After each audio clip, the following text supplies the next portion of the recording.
Okay.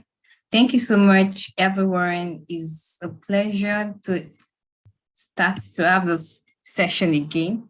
Like I said, this is our third episode or the third series of the Digital Teacher Gamification series.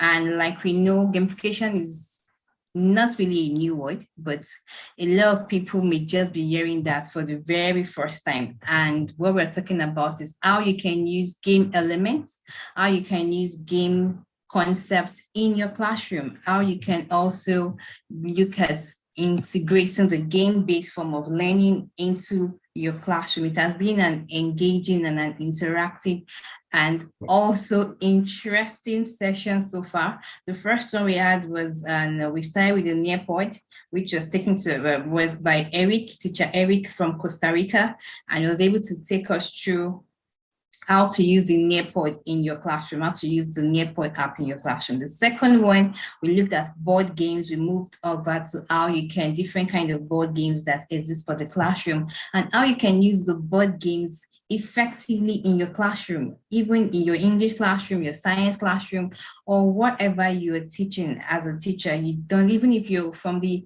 EY, that is from the early childhood to the secondary to tertiary, how you can actually use the board games and use them effectively in your classroom to achieve the results that you want. So that was taken by the founder of Name Card Games here in Nigeria. His name is Kenichukwu. And last week, we looked at something quite on the bigger part, looking at gamifying your classroom. And we asked Suzanne from Zanoza Entertainment, the founder of Zanoza Games. They design games for children, they design games for classes, they design games for parties, and they were able to take us through, she was able to take us through how you can actually use those games in your classroom, how you can design the games in your classroom, and how you can ensure that you have an effective gamification pattern or concepts implemented in your classroom. And today we have somebody also wonderful.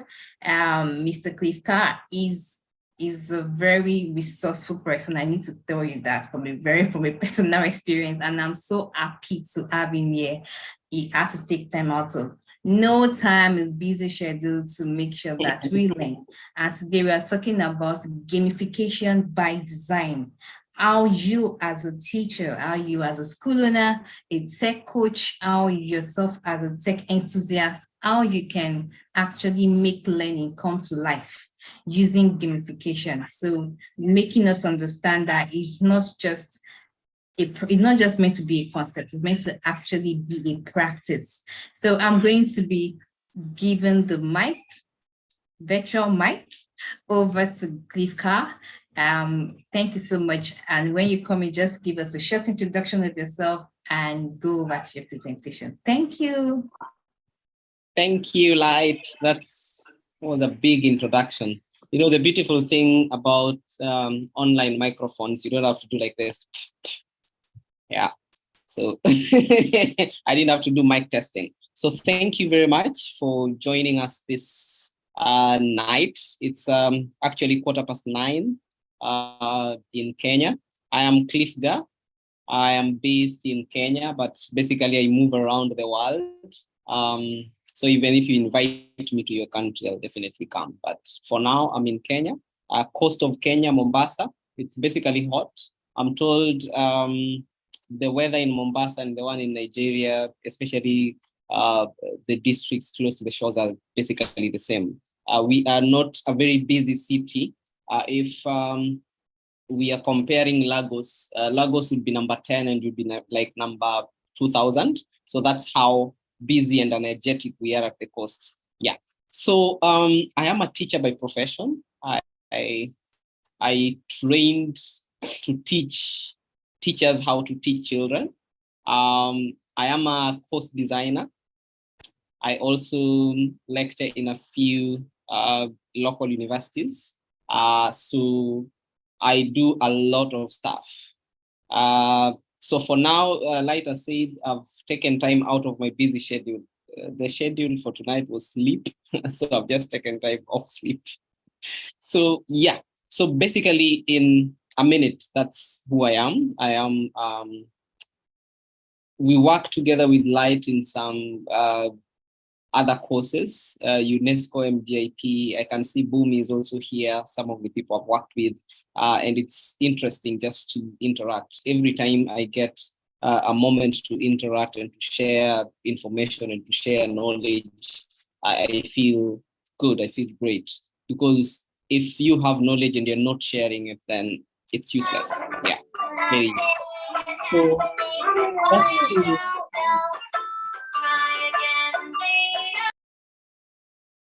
just to go straight into content, allow me to share my.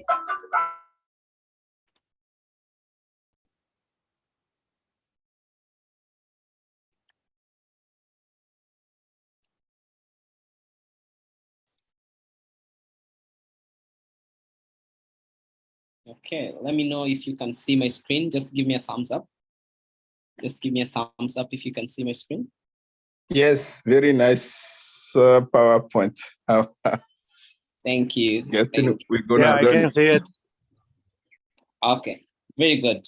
So what we are going to focus on today is actually gamification by design. If you were in the previous sessions, you learned a lot about games and gamification, but now for you to gamify, you have to design.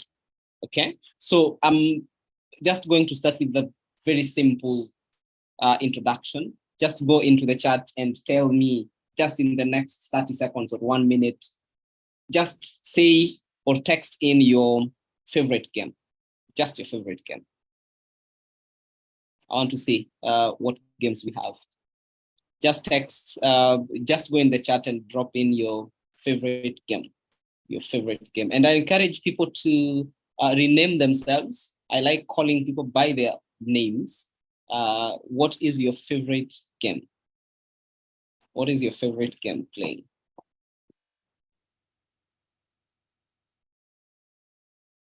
Board race, Ludo, can see Sudoku, word puzzle. I just need two more. Monopoly, before people start repeating. Favorite website in games, Nearpop. Okay, Pac-Man, right? Scrabble. So people have very different games. I can see board games. I can see website-based games. And as we go through the content today, think about how can you use that game? How can you use the knowledge of that game and infuse it in your lesson? Okay? How can you use the concepts? How can you use the skills? How can you use the steps in that game and infuse it in your lesson? So basically that will be it. So I think we are done with the presentation because that is what we'll be delving into. Okay? So I want you to look at the games that are on your screen right now. And what I want to say is gamification is more of applying the processes of the game elements within non-game concepts. So think of concepts in your class that are non-game, but then you apply the game elements in it. That is basically gamification, using game elements, using game ideas into your lessons and ending up delivering the lesson without children actually focusing so much in the concept. They were focusing so much in the game, but at the end of the day, they get a lot of concept as they go on. So gamification is basically pegged on rewards. It's pegged on both internal and external motivations. And also, it's also for teachers to encourage a behavior that they desire. You know, as a teacher, when you're going into a class, you already have objectives that you want to achieve. And you're basically, whatever you're going to do, you want to encourage learners to behave towards your goals. So when you introduce games and game concepts within that process between your lesson introduction and your lesson conclusion, when you introduce game concept, when you introduce game ideas, game steps, or gamify your lesson, basically, that is what we are calling gamification. And gamification is founded in fundamentals of human psychology and behavioral sciences that rests on 3 things, actually.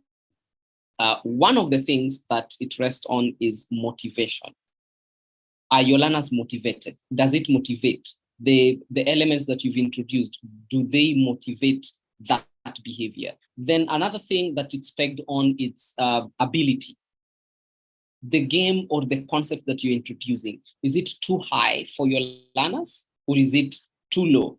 You know, if it is too low, they'll be bored within few minutes. If it's too high, they will struggle and they'll burn out within few minutes. So that's also another thing it's pegged on. And finally, it's pegged on triggers.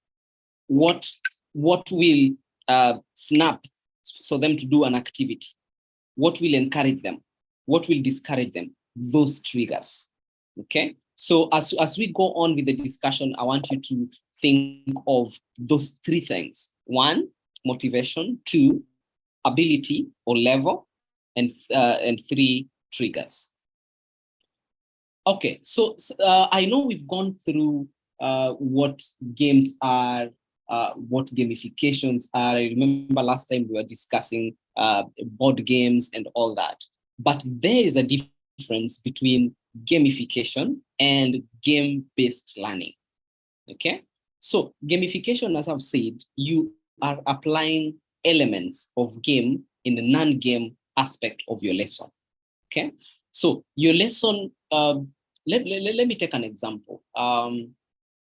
You know hopscotch. You know, hopscotch is very common in my locality, and even growing up, that's a game we would play. Like, we forget we are boys, we forget we are girls.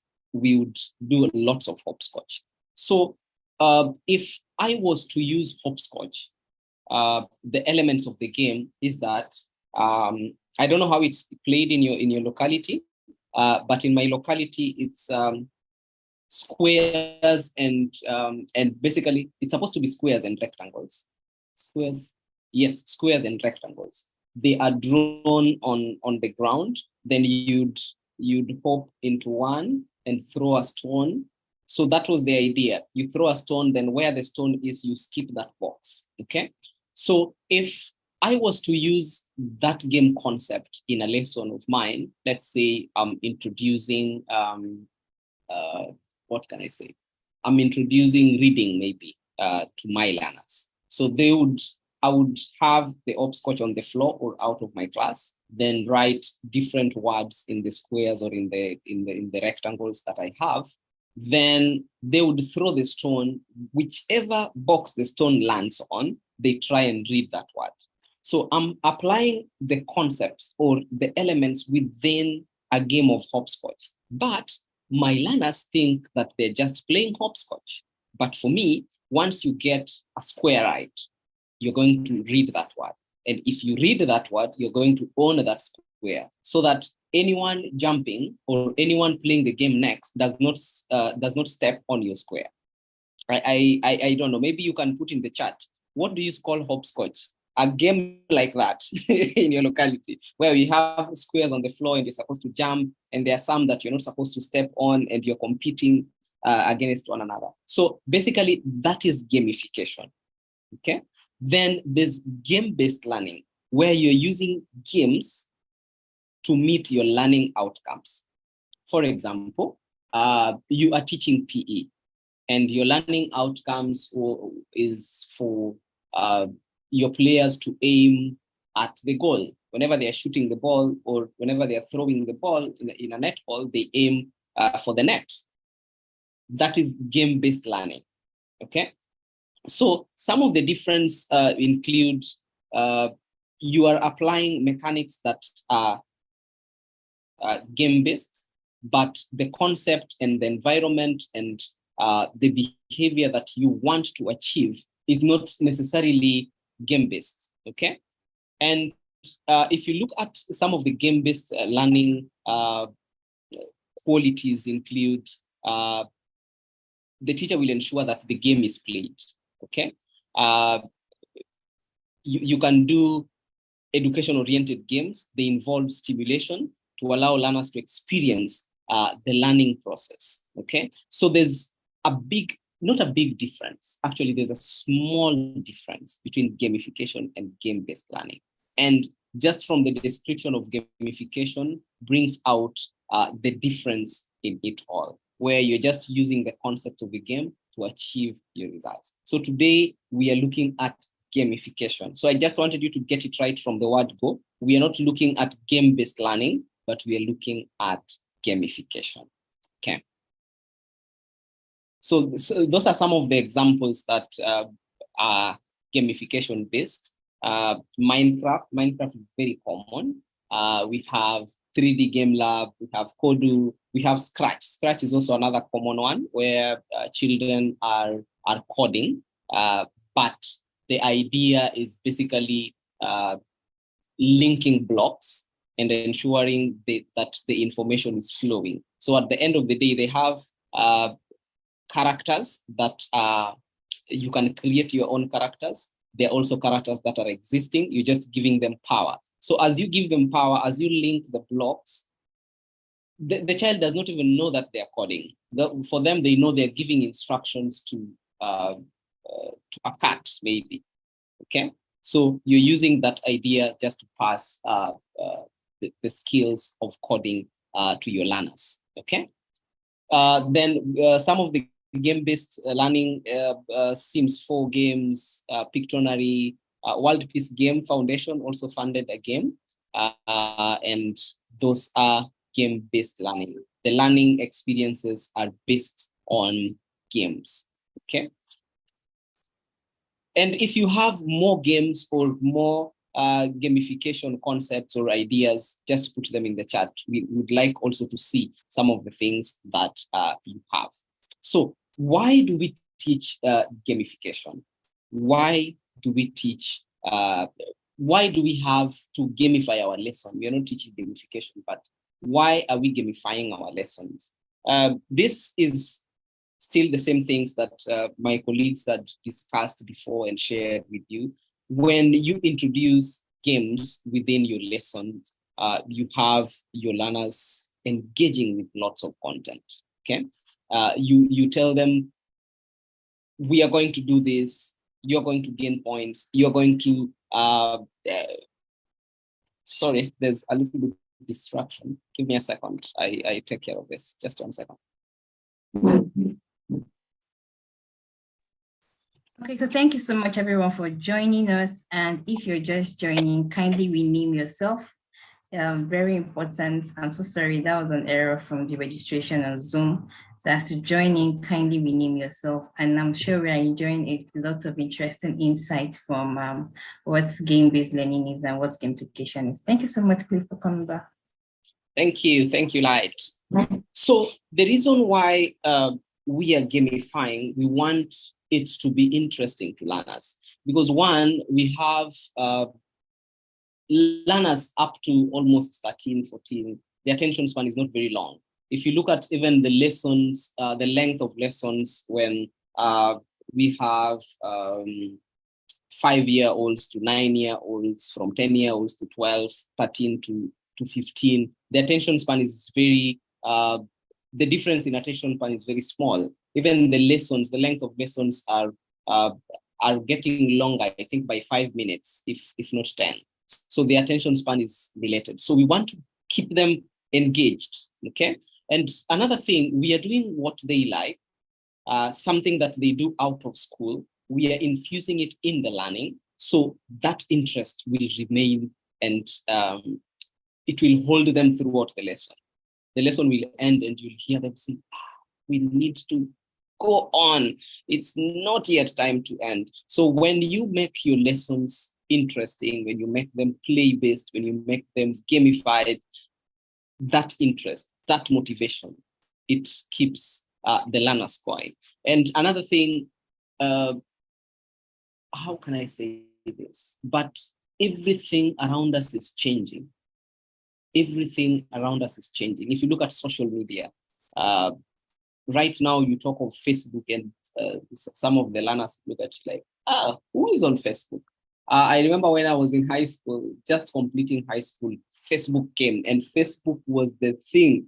People were actually addicted to Facebook. They couldn't take their faces off the phone because of Facebook right now. So what I'm saying is things are changing, but why would everything change except our teaching methods? So just ask yourself that. Why would everything around us be changing? Everything around us seem to be dynamic. Why would we be static as people in the education sector? Just that. So another thing is I do photography and videography a lot.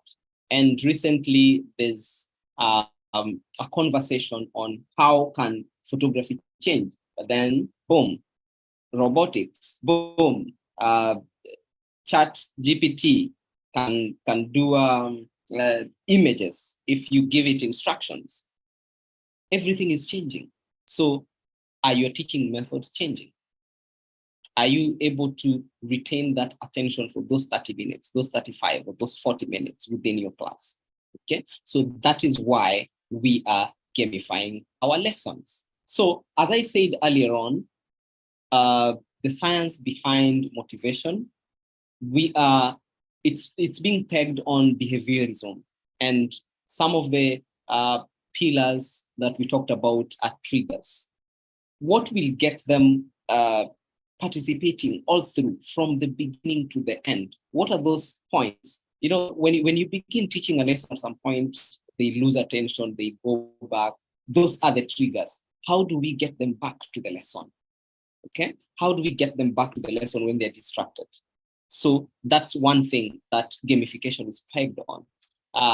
Because one, gamification, you have levels you want to introduce, you have an objective you want them to achieve. The objective is achievable, but you're putting, what do we call? We call them obstacles. You're putting obstacles on the way just to keep it challenging for them. So those are triggers. It keeps them going without realizing your objective as a teacher is achieved, and they've played the game, and they've had fun. If learning is fun, children will definitely cry in the morning to come to school. Even on Saturday, I want to go to school because learning itself is fun and they are loving the experience and they feel like they are playing throughout the day. But in real sense, they're learning concepts that they are supposed to learn. Then you look at ability. For it to be sustainable throughout the lesson, don't be too complicated, okay? And don't let it be too simple. Too simple, after 5 minutes, even yourself, you're like, what else can I give them? Because it is too simple. If it is too complicated, they'll be burned out, and saving them from that would take another hour. Okay, so look at the ability, look at the level of your learners, because you know your learners better, and that when you're planning, you have that in mind. Even a normal lesson plan, I don't want to say normal, but even the lesson plans that we do every other day, is usually you plan with your learners in mind. Okay, you plan with all your learners in mind. What will the children who have who are quick, who are fast do? What will the others who are not very fast do? Okay, then what will keep them playing? Okay, and what will keep them playing will also answer the question: how are they? What should they be excited about? What are they going to get from it? Okay, is it bragging rights that they're going to get? Oh, I won. Is it? Are you going to introduce like a hall of fame? Oh, this week, these people won this number of games, so their names stay on top of the board, or their names stay on the door. Is it, what are they playing for? What would keep them motivated? Would I want my name to be there next week? So I look forward to this lesson, okay?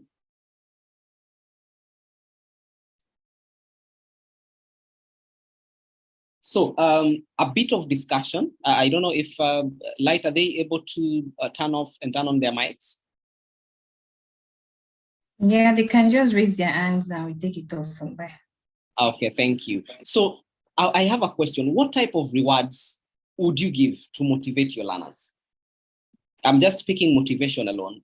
What type of rewards would you give to motivate your learners? I've just given 2 examples already, but yeah, go for it.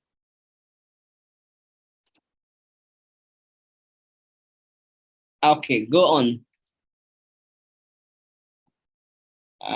And I encourage you to rename yourself because I'll be calling everybody Light. Okay, go on. Yeah, kindly talk. I'm so sorry. I don't know who's talking. Your hands is up. Kindly make your contribution. Okay. Good evening, everyone. It's evening here in Nigeria. Okay, Yeah, Stephen. Sorry I joined in late, but I think the little aspect I met was very enlightening. Some of the other ideas I could bring in to motivate my children would be using the badge. I could create a badge system that has something like ranking. You could have like the veteran, beginner, superstar, or gold, silver, diamond, something like that. So every week, perhaps the achievement gets to move the badge higher. Thank you. So you'd introduce a badge. Somebody else? Thank you so much for your contribution. What type of reward would motivate your learners? You know your learners better. They are not mine.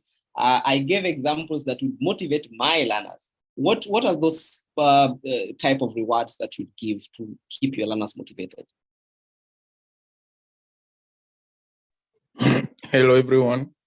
Hi. Particularly here in Benin, learners like max point.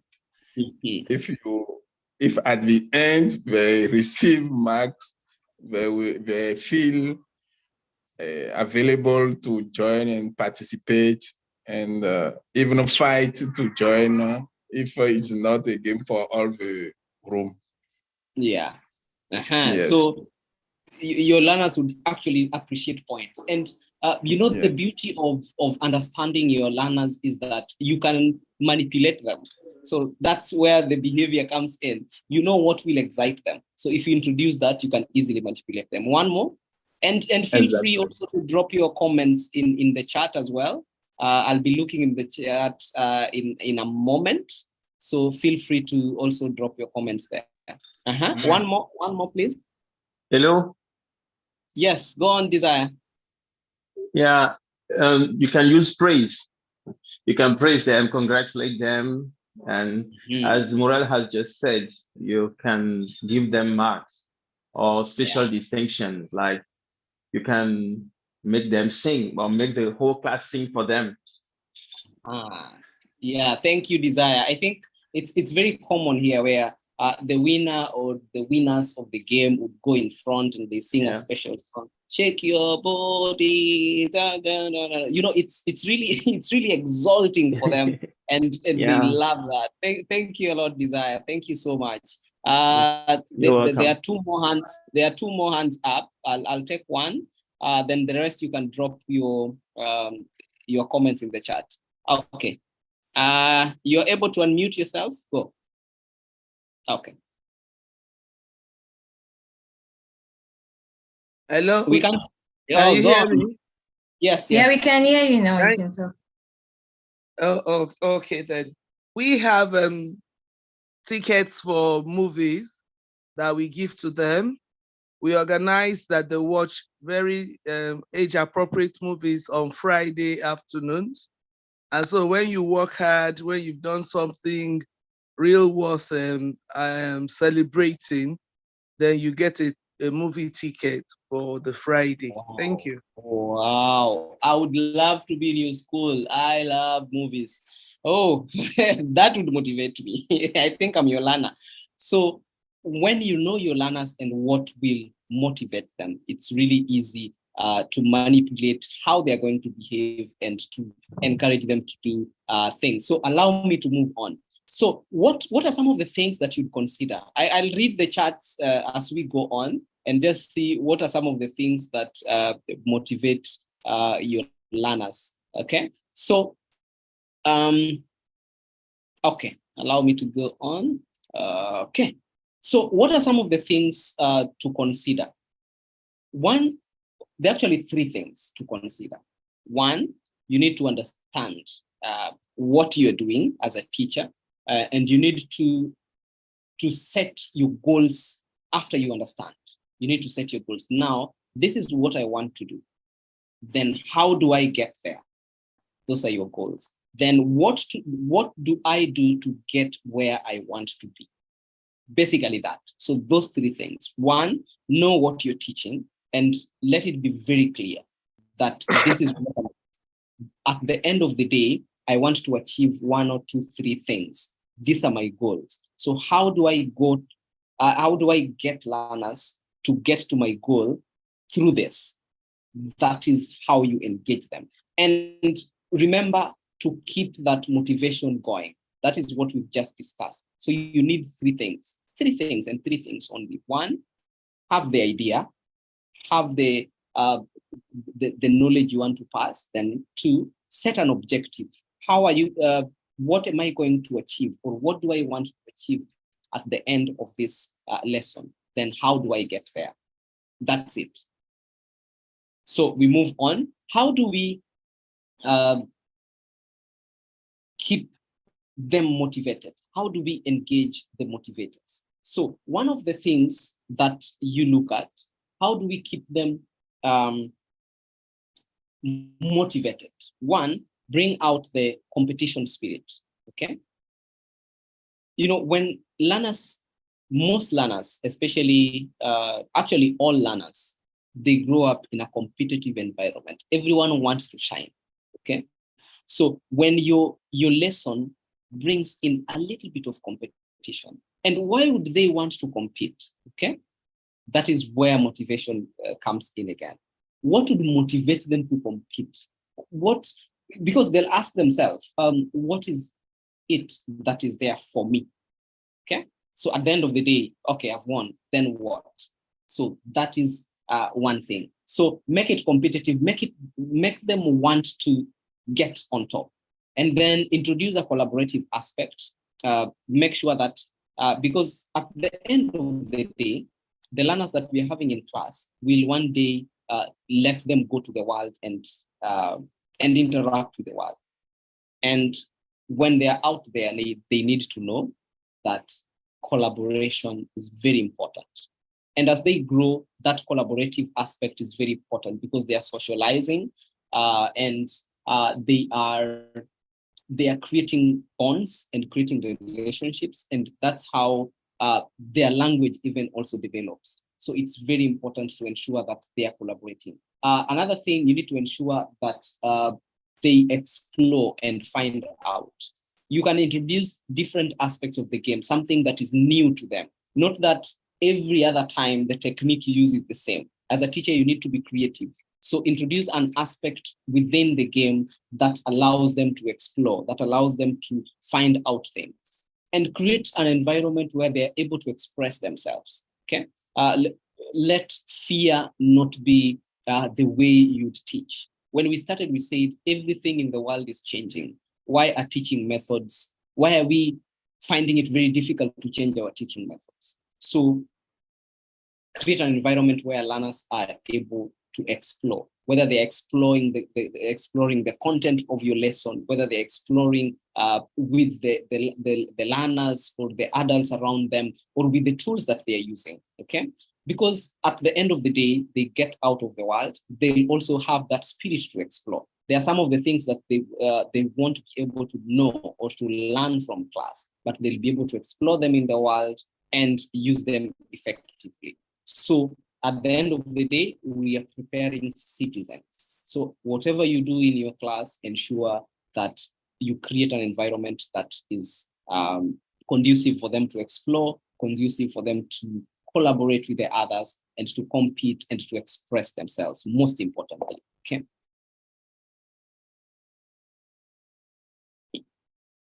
So as you plan every other lesson, whether it is gamification, whether it is game-based, whether it is any kind of lesson, we put the children in the center of it. That's why we were talking of exploration, we are talking of collaboration. We want them to work together, we want them to explore, we want them to compete, we want them to learn.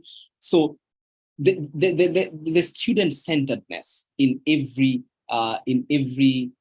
design within your lesson, because you're doing all this for them. You're not doing it for you, you're doing it for them. So have a student-centered design, whether it is the introduction of the lesson, let the level of the children, let the game level of the children be of the game level be at the level of the children. So always think about them. And one important thing is think about their feelings, because at the end of the day, you don't want children feeling to be hurt because they lost. So think about how are you going to deal with the ones that want to be really successful.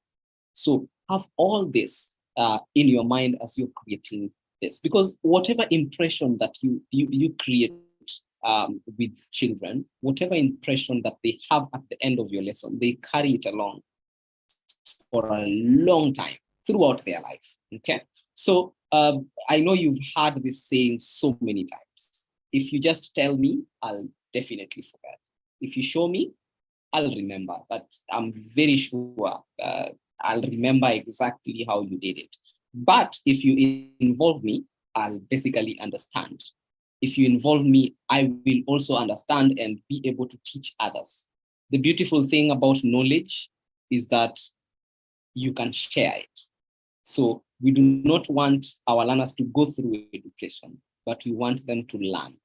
Okay, so basically in the world, if I tell you to point for me educated people and learned people, you basically know that. So as you plan your lesson, do you want your children to be educated, or do you want them to learn?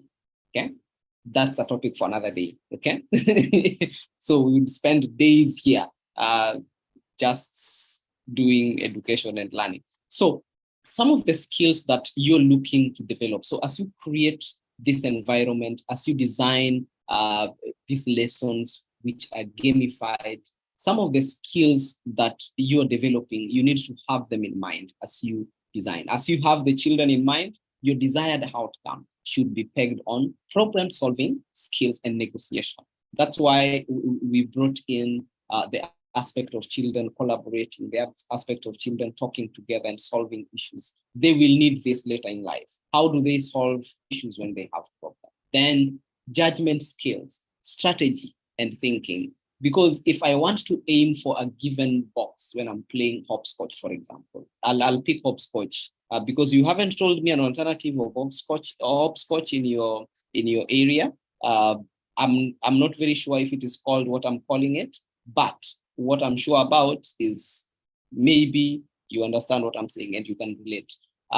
So if I need to pick a specific word, for example, I'm a learner, I'm grade 2, year 2, class 2, and I find these words really difficult.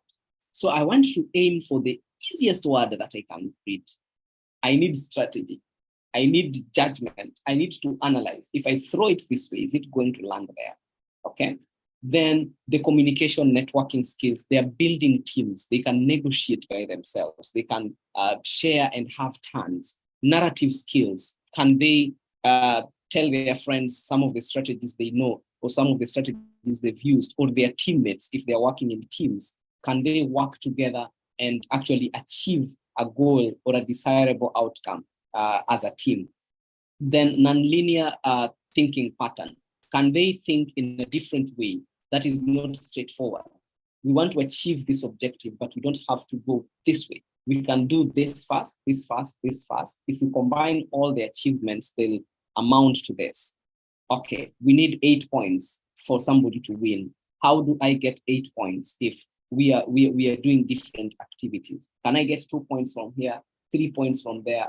Then if I get another 2 points from there, even if I get 1 point from the last one, I'm still able to appear on the list. So nonlinear kind of thinking. Then attention, their cognition and their vision is also developed. So these are some of the skills that are really important.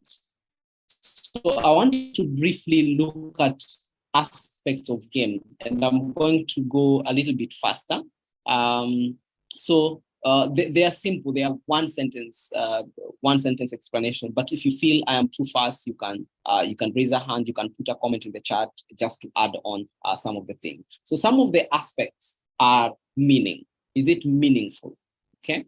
Are children finding it meaningful? When you explain the objective or when you explain the strategies, did they make meaning out of it, or they're just playing anyhow? Okay. Whatever you've introduced to them, does it, at the end of the day, are they going to achieve the lesson objectives that you planned to achieve? Okay. 2, it needs to be empowering. It needs to build the learners.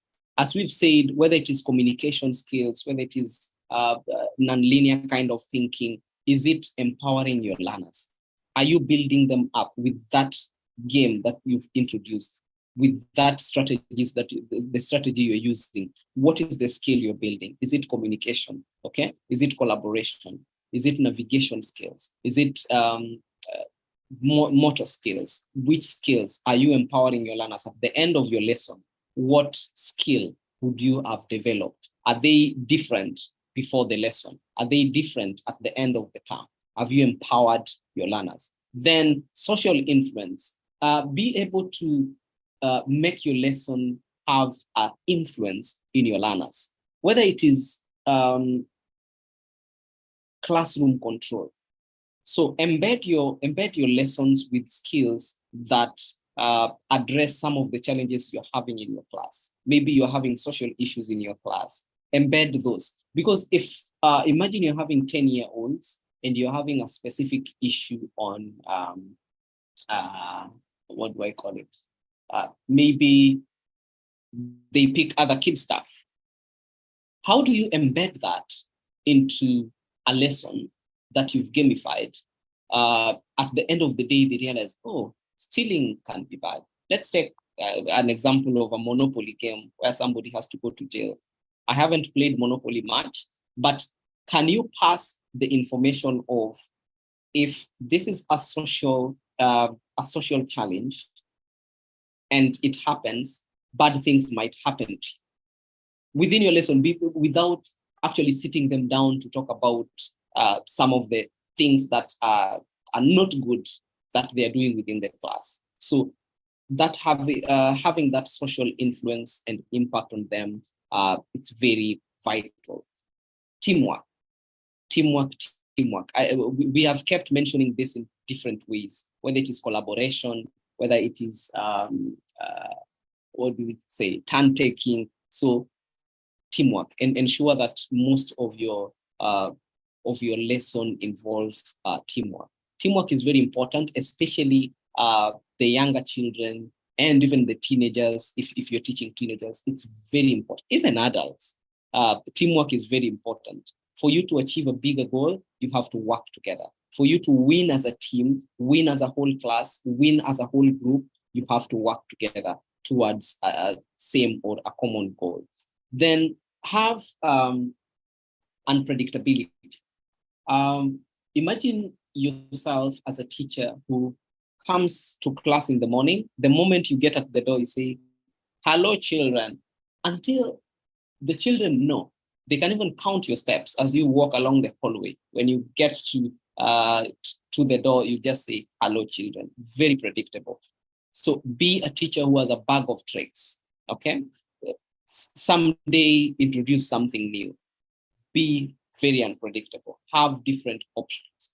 You introduce a lesson, or you introduce group work that you had planned before. But then as the children work on it, you realize it's very complicated, or it's so simple. Are you able to switch on to another activity very fast before they lose interest or before they burn out? So be very unpredictable.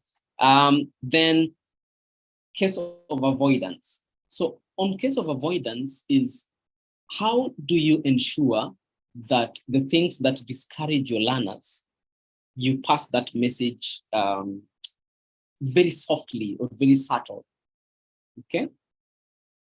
So if trophies are given to winners, how do you handle the children who have not, who have lost maybe. 2, if somebody misbehaved or was naughty during your lesson and you need to ground them, how would you do that without them feeling very left out? So have that in mind as well. Guilting. You've asked a random question and learners, their hands are they give a wrong answer and the whole class busts. Maybe it's an obvious question that the answer is just here. You have repeated it maybe the whole week. Then a learner raises their hand, or they're working as a team, then one of the team members just gets it off. They lose the points. How do you get to recover this child from that guilt?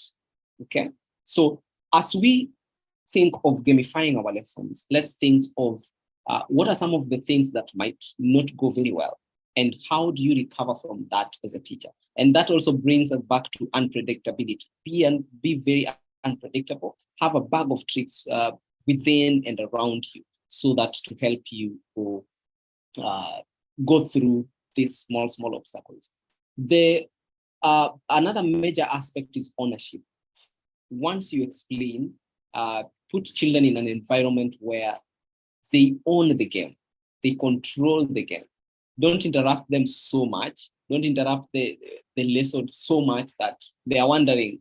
Whenever you're coming around just to check on them working as a team, they stop because they feel you're going to interrupt them. So allow them that room of ownership, and celebrate accomplishments.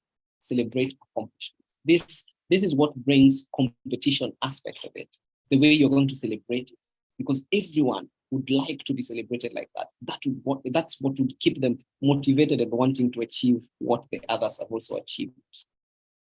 So you're asking yourself, now you've told us all this. Now, where do I start as a teacher? So I just have a few tips for you. One is Bamboozle. I don't know if you've heard or used or seen Bamboozle. It's a game-based learning platform. You can go there and start from there. There are millions of games. There are several ideas that are there. The games are designed, some are designed by fellow teachers, some are designed by game designers, and also whether you're teaching 5-year-olds or 13-year-olds, you'll be able to find something for them. The teachers can also, as yourself, you can create games, you can have ideas, maybe you have objectives you want to achieve within your game or within your lesson, and you need just to gamify it.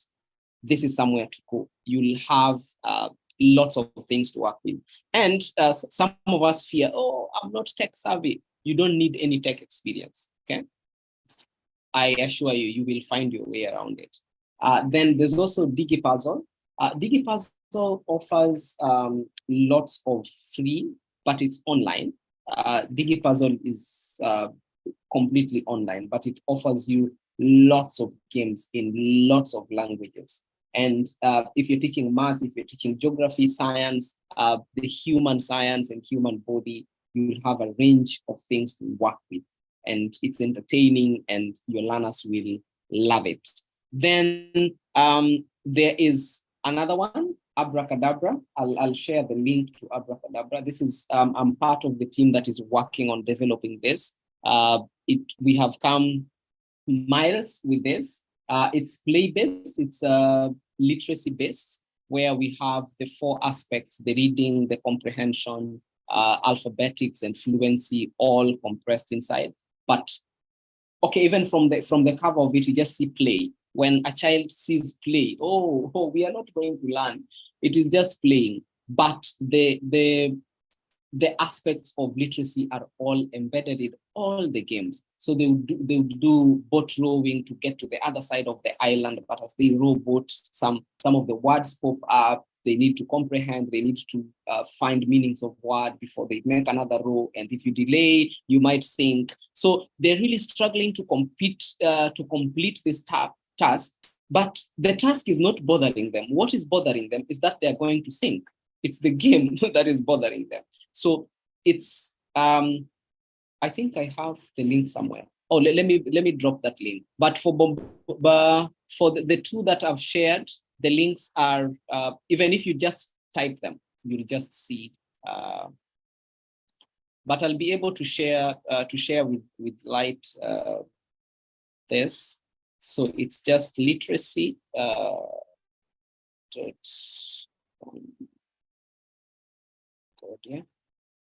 So we are developing this together with Concordia University in Canada and Wilfrid Laurier University as well in Canada.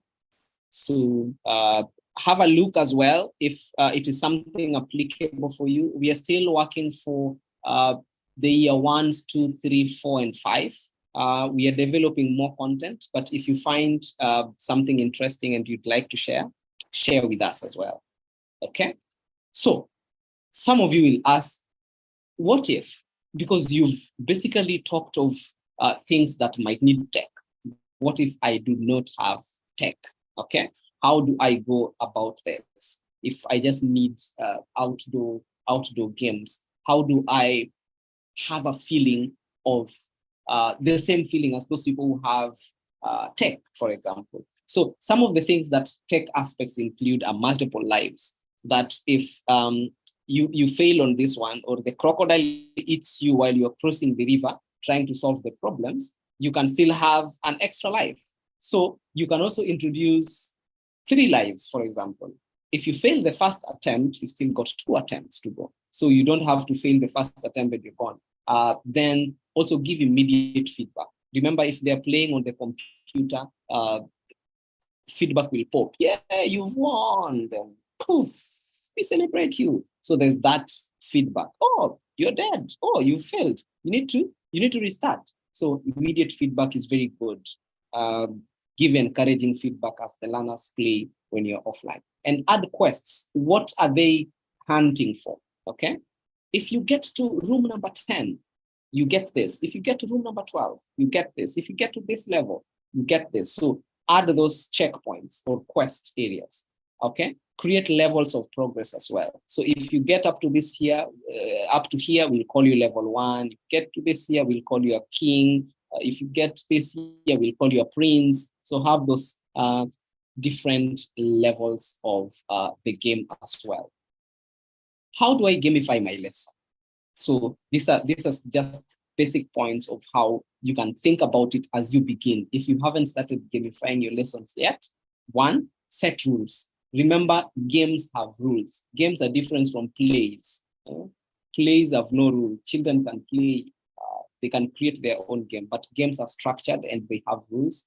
Create a ladder board. Remember what we were saying at the beginning, and create a narrative. A narrative is where you are explaining to learners the steps of the game. Okay? You need to do this. You need to achieve this. You need to get here. Once you get here, you have won. If this happens in the game, you need to begin again. You need to start from afresh. Then remember to provide feedback. As the game continues, remember to provide feedback. Remember to do corrections. Oh, I did not say like that. What I said is, if you get this step wrong, you have to go 1 step back so that you move forward again. So provide those immediate feedback and congratulate learners because, for example, you've introduced a new game and they do very well. So give them lots of feedback. What are some of the issues that might show up as we try to gamify our lessons? The main issue is that most teachers do not understand the concept of gamification. Gamification is basically using the ideas of a game within your lesson, but not using the game completely. Then you forget your objectives of the lesson. So there's usually a hitch most teachers face. So that's an issue. 2, lack of planning. Some of us just want to go home, get to class, teach, go back home, get to class, teach, go back home. Lack of planning. So you need to plan. You need to ensure if you need materials, extra materials to use within your game, are they ready? If you need to, you need to take them outside. Do you need to book the space, or another class might be using the same space when you want to go outside? So you need that preparation. And even mentally, you need that preparation. Even creativity comes in when you're prepared. So if you're just guessing, I don't think you can be creative enough. It might go well or it might go really bad.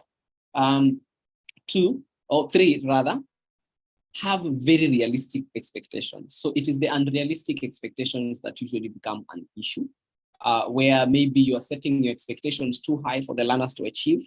You end up being very frustrated because they could not even go halfway the expectation you set for them. Or the expectations were too low, all of them passed, and you're wondering, now what do I do with them? Because this looked very simple.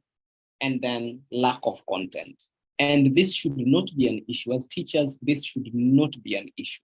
If the content is addition, for example, if we are learning addition and we want to use a game to achieve addition, how would we lack content? So lack of content is basically pegged on lack of preparation, lack of planning, and lack of strategy. So we need to prepare, okay? And finally, we need to be very good mentors as teachers, because this is the heart of gamification. It is us who understand what we want our learners to achieve. It is us who know, who have the idea of the games that we want to introduce to them, or the skills that we want to introduce to them. So we are mentoring them through the process. We are guiding them. If for example, you teach learners a song over time, and one day, maybe you're just passing in the village and one of your learners happens to be there and they're singing the same song. It's a joy, my friends. It's a joy. So we be good mentors so that they're able to learn what we intend them. Then emphasize on skills and knowledge, okay? The skills that they use within the game. Emphasize on that. Knowledge is for them to acquire. They will acquire the knowledge as you continue with these lessons. But your emphasis should be the skill. You already know your objective, but it's the skill and knowledge that you want them to acquire, not the information. Design with iteration in mind. And we keep hearing this, even in teacher training, in professional development courses and sessions within our schools and everywhere we go. Not all learners are not equal, never. Even in this Zoom room today, we are not equal. I don't think we'll ever be equal. We are not equal. People are different. So design your games with iteration in mind. Those people who are too fast, what will I do with them? Those people will struggle, what will I do with them? How do I plan for this? And then encourage your learners to go beyond their comfort zone, to be able to compete, to be able to achieve more. So be an encouraging voice. And then make space work in your favor, okay?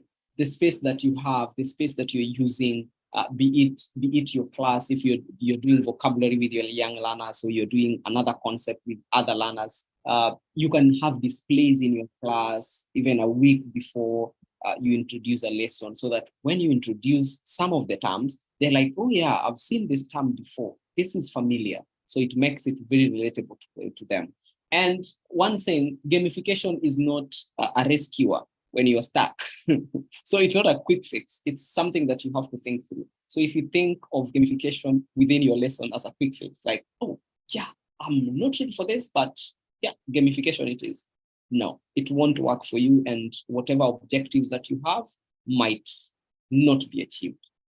Then the main reason why we include gamification is we want it to be fun. We want children to learn by playing, and learn and enjoy, and go home happy. You know, when learners are happy, you are also motivated naturally. And if they are sad, my friend, they'll be crying every day before they come to school.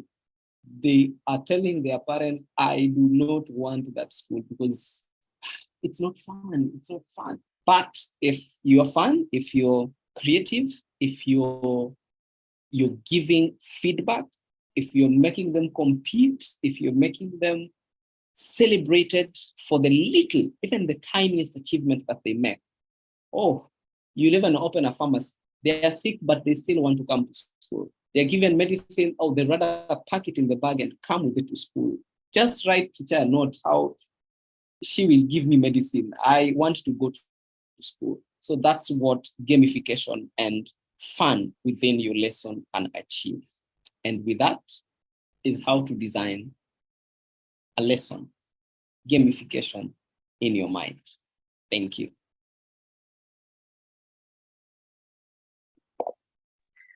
Wow. Wow, like that was actually a lot.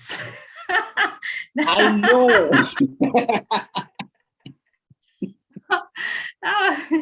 That is the only one that just comes to my head, but don't mind me. That was beautiful. Thank you so much. Give your feedback in the comment section. Let us know what you think about the session. I actually have a lot to write. To see, please see my notes. I'm a good student. I'll be writing. I hope I was not very fast. I was not very fast, yeah? No. It was perfect. Okay, so one or two comments from anybody before we round up. Moral, do you want to say anything? Thank you, Moral, for always joining us all the time. Thank you, La Prof. First of all, thanking you, and mostly our special guest, our presenter. The word is really wow. Your work is just well done.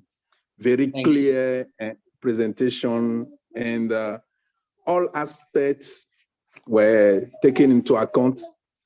Then not most question, how to adapt it into no-tech. That was my question, but you explored it. Yeah, boy, he saw the question before you, and he answered the question. Yeah, so Cliff, I think really. You can stop sharing now so that we can just put people on spotlight. Will you mind sharing the? Yeah, sure. I don't know if La Prof also record the video. Yes, so apparently this video is on YouTube right now as we speak. It's going live on YouTube. Watch it again. Promise to watch it again and again. So you can always watch it again and again. I will share with our friends. And, thank you very much. Thank you so much. Thank you. Brilliant presentation on gamification. If you have questions quickly, we're rounding up. And sincerely, I know how much sacrifice that Cliff had to do this, because at this point, I'm taking him away from his bed. I'm taking I'm a midnight owl. He's meant to actually be sleeping at this time, but yeah, he's dishing out knowledge to us. Thank you so much, Cliff. Thank you so much for that impressive and interesting session. I learned a lot, and one thing that has stuck for me is the fact that the pillars of gamification is, I said, I'm just going to wrap it up in maths, MAT. So looking at motivation, ability, and the triggers. So now when you're trying to design, or when you're trying to make sure that you adapt gamification into your classroom, and you want to do it by design, you have to make sure that you have to think what motivates your students. Remember what we learned so far, or we learned last week? You need to know the kind of games your students play. The games that you played in your age may not be what your students are playing at this point in time. So you need to understand, you need to know what they are playing, you need to know what really motivates them. Right now, we know about the leaderboards, we know about the fact that if you give points and say, okay, you're going from one level to another, they'll be very excited because that is what they are really interested in. And also know their abilities, know what they can do. It's so important to know what the students can do, because it's going to help you to know what you are setting for them. And just like Cliff has said, I agree totally. It should not be too easy. It should not be too hard. Once you make it too easy, they finish on time, and you yourself, you're even thinking of what next to do, and you can just get exhausted. And if it's too hard, they get tired even without getting into the main task or the main fun that you've created. So just make sure that it's in between and you still have their attention.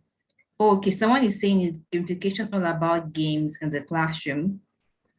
So Cliff has answered this question. I'm just going to do that quickly. He has said that he mentioned that there are two different. We have gamification and we have game-based learning.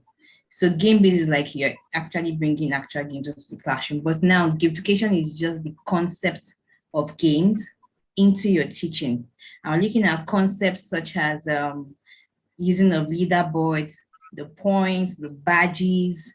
All these are game concepts because, if you play games, remember your sub, brace up, and tempo run when you're running and you have to turn and all that. So once you've done that, there's this achievement, there's this badge you're giving up, there's this level you're going to. So that is just the same way you now adapt those concepts in your classroom. That's the basic. That's just the basics. It's nothing more than that.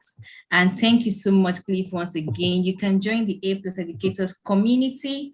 They are the one sponsoring this is a group for tech-minded and tech-driven individuals. Okay, somebody's asking a question, Cliff, saying achieving variability in gamification is not an easy task. Interesting. So how do you handle this? Can you just quickly answer this question? Oh, it's Richard, my buddy. So, Richard, you're very right. Achieving variability is very difficult. It needs you to be very creative. So one way of achieving this is one, have in your mind skills, because you know your class. That is where it begins. You know your class very well and you know the ability of different learners. So have, how do I say, the aspects that can be achieved, at least by someone. Even if they tried, they're able to achieve something. So at the end of your lesson, somebody has achieved something. So think of the learners who are not very fast. Because when you're doing gamification, remember, you're having your class objectives, your lesson objectives rather. So it is from your lesson objectives that will drive your gamification design, okay? Because at the end of the day, remember we've said we do not want the ones who were not able to achieve the goals go out empty-handed, okay? But we also want them to feel motivated to be able to get to where the champions are. So whenever you're introducing aspects, have some aspects of games that are achievable by this. You'd call them slow, you'd call them time takers, you'd call them backbenchers, okay, whichever name you want to call them, but set objectives that can be achieved by that. Then set another objective that can be achieved with this group. Just the same way you do with worksheets in your class. You decide that, sorry, this set of worksheets I'll give to this group. For them, they do not know why you're doing what you're doing, but you're designing. So your objectives as well as you design objectives that at least each group or each team will be able to achieve some kind of objective. So that's the best way to handle it. And with time, you can get to have variables in your class, whether it is identifying the person who has improved the most since our last one, identifying. So you have to create something for them so that at the end of the day, your learners are happy and they have actually done some work and improved from where they were. So that's how I can answer you, Richard. Yeah, thank you so much. Thank you for that answer. I guess, Richard, your question has been answered. But if I'm going to add to that. Just remember the way you do differentiation in your classroom. So also the games too need to be differentiated because like we said, I was talking to someone today and I said, it's just like you taking an exam and you bring all the animals and say, okay, if you climb the tree or if you swim in the water, you are going to be the champion. You can't just do that for everybody. That is the same way it applies to learning. So whatever you're going to bring into your classroom, whatever game you're going to bring in, you have to make sure you take into consideration the individual needs of your students. And that's why you're a teacher. You know the needs of your students. Even if they're a large class, you know, okay, this particular set of students should belong to this group.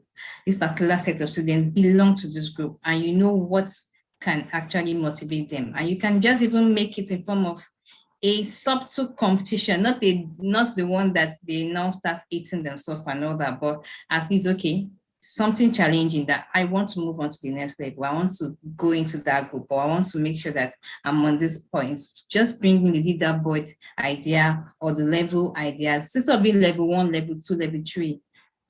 Name it. Use king, queen, star boy, all those kind of things. Just name your level so it does not look like you are doing a competition or you are going to now start bringing in unhealthy rivalry, because that is not the purpose of gamification. Okay, so thank you very much. Oh, thank you so much. It was helpful. Thank you, everyone. It's past 8 at this point in time, but it's a lot. Thank you so much, because we are taking our time to really invest in our professional development. Like I said, you can also join the group chat. It's very important. Join the group chat so we can learn more. We do everything that concerns technology. We learn about, it's a group for tech-minded individuals and tech-minded teachers that want to improve their tech experience, want to become more tech, want to make sure that they achieve a lot of interesting and also achieve outstanding results in their classroom. Thank you so much. Kindly give your feedbacks. What do you think about the session?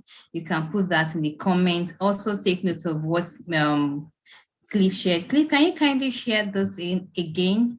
The link you shared to the Abracadabra. So let me, as we wind down, let me just look for all the 3 links so that I share all of them. Yeah, so while he looks for it, you can take our time to join the WhatsApp group now, A+ Educators WhatsApp group. And these are the kind of topics that we do there. Talk about anything tech that can be used in your classroom to improve your learning, to improve the teaching and learning of your students, to make sure that you stand out as a teacher, as a professional teacher. Let me tell you, the world is not waiting for anybody. The world is evolving, and that is why we need to make sure that we're on top of our game. Remember the question that Cliff actually asked at the beginning. That is something that everybody needs to go back and really reflect upon. If everything is changing, why are your teaching methods not changing? Why are they static? Why are they static? Why must you use what you've been using before? Why are you doing what you've been doing?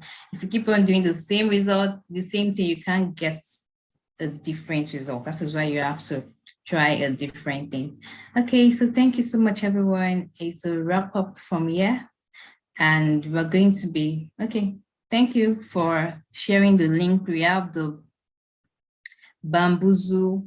I need to go and check this out. We have the Bamboozle, we have the Digi-Puzzle. Check it out and look at how you can actually improve and get that into your classroom too. Okay. Thank you so much. All links have been shared, and also the WhatsApp link has been shared again. Okay, I think I need to just quickly get the WhatsApp link. Okay, no problem. Thank you very much for being here. Desire all the way from the beginning to the end. Thank you so much, Demudia, Umaya, Morel. Oh, nice to see you, Morel. You were there the last 2, actually. You've been there. Yes, he has been very active. Thank you. Nice to Thank see you you so too. much. Abdul Thank Latif, thank you so Hope much. we meet again very soon. Thank you, Of course.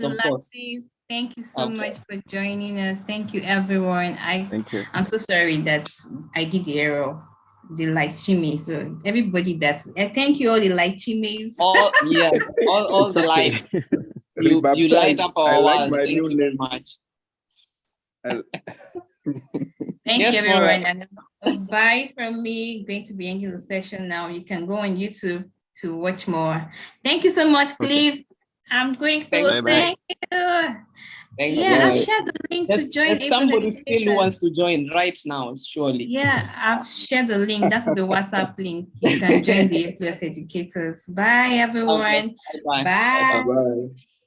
Bye, Cliff. Bye, Morel. Bye. Bye-bye. Bye, everybody.